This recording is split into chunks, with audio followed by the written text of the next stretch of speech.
Story अगर आपको पसंद आए तो प्लीज़ लाइक शेयर ज़रूर कीजिएगा और चैनल को सब्सक्राइब कर लीजिएगा। ये कहानी है संगिनी नाम की एक हाउसकीपर की, जो कि अपनी मालिक के घर अपने बच्चे को कपड़े पहना रही थी। तभी उसकी मालकिन विनीता शॉपिंग करके घर आती है। विनीता ये देखकर कि संगिनी अभी भी अब उसके बच्चे को तैयार में लगी है, गुस्सा हो जाती है और उसे डांट कर कहती है कि अब तक तुमने मेरे बेटे को तैयार नहीं किया। संगिनी बड़े अदब से अपनी मालकिन को कहती है कि माफ़ कीजिए मैडम, मैं दूसरे कामों में लगी हुई थी, इसलिए थोड़ी देर हो गई। विनीता मुंह चढ़ाते हुए कहती है, ऐसा क्या बड़ा काम कर रही हो, घर के काम ही तो करती हो, फिर भी कहती हो कि बिज़ी थी। संगिनी, जो कि अपना काम बड़े ही ईमानदारी से करती थी, फिर भी ये सब शांति से सुन लेती है और कहती है कि माफ़ कीजिए मैडम, मैं अभी फटाफट बाबा को तैयार कर देती हूँ। विनीता कहती है, ठीक है, मैं दिन भर शॉपिंग करके बहुत थक गई हूँ, मैं अपने रूम में नहाने जा रही हूँ। और अपने हाथ लाया हुआ सामान नीचे ज़मीन पर पटकते हुए कहती है, इसे तुम मेरे रूम में पहुँचा देना। और हाँ, मेरे बेटे की टी शर्ट पर अभी भी सिरवटें हैं, उन्हें इस्त्री करके सही करो। संगिनी अभी भी शांत है, वे कहती है जी मैडम, और वहाँ से चली जाती है। एक दिन विनीता, उसका हस्बैंड शुभम और उसका बेटा तीनों डाइनिंग टेबल पर बैठे होते हैं और संगिनी उनको खाना सर्व करने के लिए किचन से खाना का सामान ला रही होती है। क्योंकि उसने एक साथ 3 प्लेटें अपने हाथ में पकड़ी होती हैं, तो उसे धीरे धीरे से चल के उन्हें संभालना पड़ रहा होता है। ये देखकर शुभम उसकी हेल्प करने की सोचता है और अपनी कुर्सी से उठने ही वाला होता है कि तभी विनीता उसे रोक लेती है और कहती है कि तुम कहाँ जा रहे हो, उसे करने दो, ये उसका काम है। वही तो उसका काम है, उसी का तो वो पैसा दे लेती है। संगिनी जैसे तैसे बैलेंस करते हुए तीनों प्लेटें डाइनिंग टेबल पर लेकर आती है। जब वह विनीता के सामने वह प्लेट रखती है तो उसमें मटर पनीर की सब्जी देखकर विनीता की आंखें गुस्से से बड़ी हो जाती हैं। वह तुरंत चिल्ला के कहती है, तुम्हें थोड़ी सी भी अक्ल नहीं है क्या? ये सेम खाना इसी हफ्ते में दूसरी बार हमें परोसा नहीं जा रहा? तुरंत इसे यहाँ से उठाओ और कुछ नया बना कर लाओ। शुभम को विनीता का ये दुर्व्यवहार अच्छा नहीं लगता है, इसलिए वह उसे समझाने की कोशिश करता है। वह विनीता से कहता है कि तुम्हें किसी से भी ऐसा बर्ताव नहीं करना चाहिए, क्योंकि हर इंसान अपने काम में कितनी मेहनत लगा रहा है, हमें उसका अंदाज़ा नहीं होता। विनीता कहती है कि वो क्या बड़ा काम करती है, घर का काम ही तो करती है, भला उसे क्या मेहनत लगती होगी। शुभम कहता है, तुम ऐसा इसलिए कह रही हो क्योंकि तुमने कभी उसका काम करके नहीं देखा है। तभी विनीता घमंड से अपने हाथ दिखाते हुए कहती है, ये हाथ काम करने के लिए नहीं, शॉपिंग करने के लिए हैं, और हंसने लगती है। एक दिन जब संगिनी किचन में बर्तन धो रही होती है, तब विनीता किचन में जाती है और पीछे से उसे आवाज़ देते हुए कहती है कि जल्दी जल्दी ये काम ख़त्म करो, तुम्हारे लिए और भी कई काम हैं। अचानक तेज़ आवाज़ सुन के संगिनी हड़बड़ा जाती है और उसके हाथ में जो प्लेट होती है वह नीचे गिरकर टूट जाती है। जैसे ही प्लेट टूटी हुई नज़र आती है, विनीता गुस्से से आग बबूला होकर संगिनी को खरी खोटी सुनाते हुए कहती है कि तुम्हें पता भी है ये प्लेट कितनी महंगी है?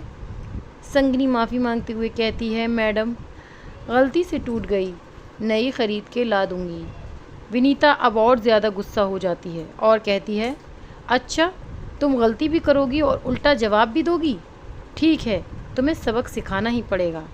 अपना सामान उठाओ और दफ़ा हो जाओ यहाँ से, मैं तुम्हें अभी नौकरी से निकाल रही हूँ। ये सुनकर संगिनी की आंखों में आंसू आ जाते हैं और वह विनीता से कहती है कि मैडम, मेरे साथ ऐसा मत कीजिए, मुझे इस नौकरी की बहुत ज़रूरत है। मगर वो संगिनी की एक नहीं सुनती और उसे नौकरी से निकाल देती है। तभी शुभम किचन में आ जाता है और विनीता से पूछता है कि क्या हुआ, मुझे कुछ टूटने की आवाज़ सुनाई दी, सब ठीक तो है ना? विनीता कहती है कि मैंने संगिनी को नौकरी से निकाल दिया है, तुम कोई और हाउसकीपर हायर कर लो। मगर शुभम उसे साफ साफ शब्दों में मना करते हुए कहता है कि अब बहुत हुआ, मैं किसी भी नए व्यक्ति को काम पर नहीं रखने वाला हूँ।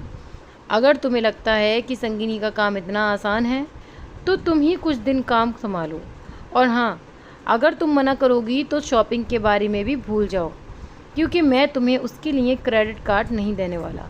शुभम का ऐसा बदला हुआ रूप देखकर विनीता उसे देखते ही रह गई और उसने सोचा घर का काम कितना मुश्किल होगा।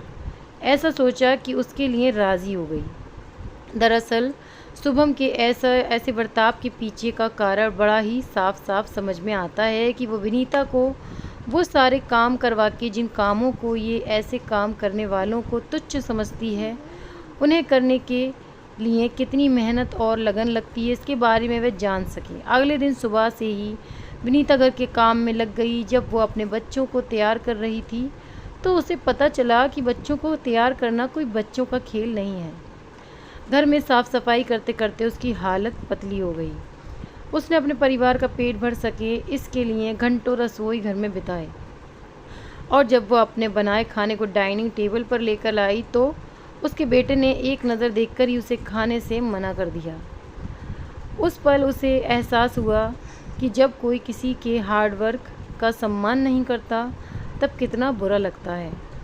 खाना ख़त्म होने के बाद जब वो दुखी मन से बर्तन धो रही थी तब ध्यान न देने के कारण उससे भी वैसी ही महंगी वाली प्लेट नीचे गिरकर टूट गई, जिसे तोड़ने पर उसने संगनी को नौकरी से निकाल दिया था। अब उसे पूरी तरह संगनी की मेहनत और काम में उसकी लगन का एहसास हो गया था और उसे मन ही मन पछतावा भी हो रहा था। थोड़े दिन विनीता ने बड़ी मुश्किल से सारा काम करते हुए बिताए।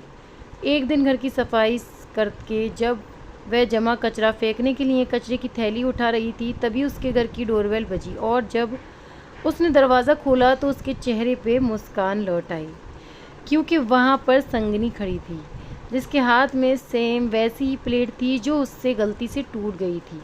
संगनी बोली, मैडम, मुझे बहुत बुरा लग रहा था कि मैंने आपकी इतनी महंगी प्लेट तोड़ दी, इसीलिए मैं ये प्लेट नई ख़रीद कर लाई हूँ, और मेरी बाकी गलतियों के लिए भी हो सके तो मुझे माफ़ कर देना।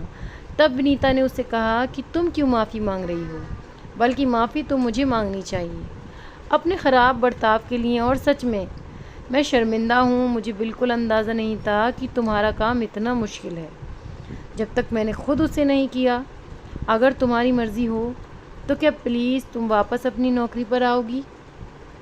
हमें और इस घर को तुम्हारी बहुत ज़रूरत है। मैं तुम्हारा पगार भी बढ़ा दूंगी क्योंकि मैं जानती हूँ तुम्हारा काम बहुत कठिन है। संगिनी बहुत खुश होती है और कहती है कि ज़रूर मैं वापस आऊँगी, और मुझे खुशी है कि आपने मेरे काम की रिस्पेक्ट की। संगिनी विनीता के हाथ से कचरे की थैली देखकर कहती है कि लाइए मैं इसे फेंक देती हूँ। विनीता उसे मना कर देती है और कहती है, ये मुझे करने दो और अब से मैं तुम्हारे काम में भी मदद करूँगी।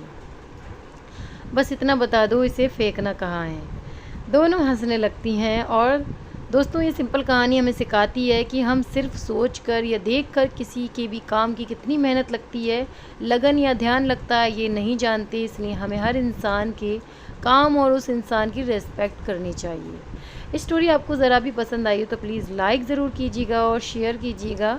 चैनल पर नए हो तो चैनल को सब्सक्राइब कर लीजिएगा ऐसी अच्छी सी स्टोरी सुनने के लिए। Thank you.